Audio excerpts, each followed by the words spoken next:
You're watching a Famicast video review of SteamWorld Quest: Hand of Gilgamesh for the Nintendo Switch. My name is James Charlton and I reviewed this game for Famicast.com. You have to respect image-informed games for their output. You got SteamWorld Digs 1 and 2, SteamWorld Heist, and now you got SteamWorld Quest. They're all different genres of game threaded together with a unified visual style and a shared universe. On the face of it, this has been dubbed as the, quote, SteamWorld RPG. However, you should know going in that this is not a Final Fantasy style of game. In fact, outside of levels going up and weapons that need to be bought and equipped, there's almost no RPG-ness to it at all. The closest modern equivalent is Miitopia.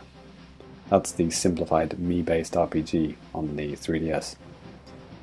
As this game kind of progresses on a pretty much straight 2D line from start to finish. This can be a blessing if you're someone like me who hates fetch quests and mindless wandering in search of where to go next.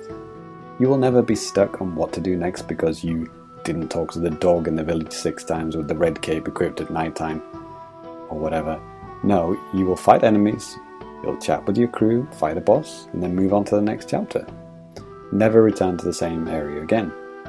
You're always being moved forward and pushed to the next fight, right up until the end of the game. If you assume that the game design would then put a lot of weight on its combat mechanics and story, then you'd be right. It does both pretty much well. The story is well written and it's occasionally quite funny.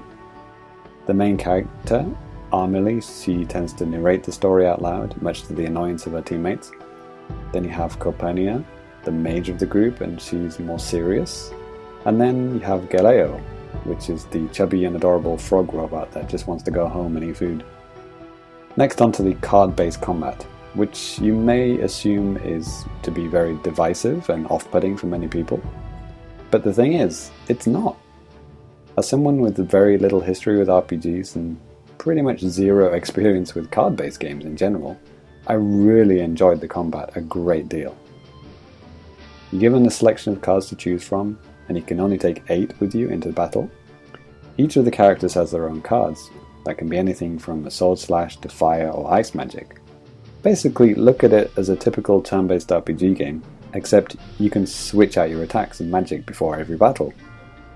You don't like how a battle went? Well, remove an ability, switch it out for some other card that you want. You want to use a certain ability more? Then add a few more cards to your deck, and get the same attack and it'll show up more frequently during combat. It simultaneously streamlines and emphasizes strategy, making combat satisfying and rarely monotonous. If you are at all worried about that aspect, you really need not be. It's pretty much the best part of the game, and it'll keep you on your toes and thinking all the way to the end. Believe me, take that from an RPG hater like me who usually dislikes deep or complex strategy. One thing I do like about RPGs is the music, and this game does not disappoint there either. There are some fantastic tunes throughout, and I guarantee you will not be turning it down, despite hearing the same song show up during combat. The only major knock I have against SteamWorld Quest is that it is pretty much a straight line from start to finish, with only very minor bouts of exploration thrown in from time to time. As long as you're aware of that going in, you won't be disappointed, and you can just focus on the excellent battle mechanics.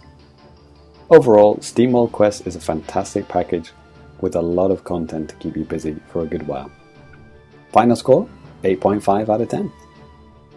If you enjoyed this video review, be sure to check out our other SteamWorld Quest on our YouTube channel and on our website, and be sure to give a listen to our podcast where we talked about this game and many other games.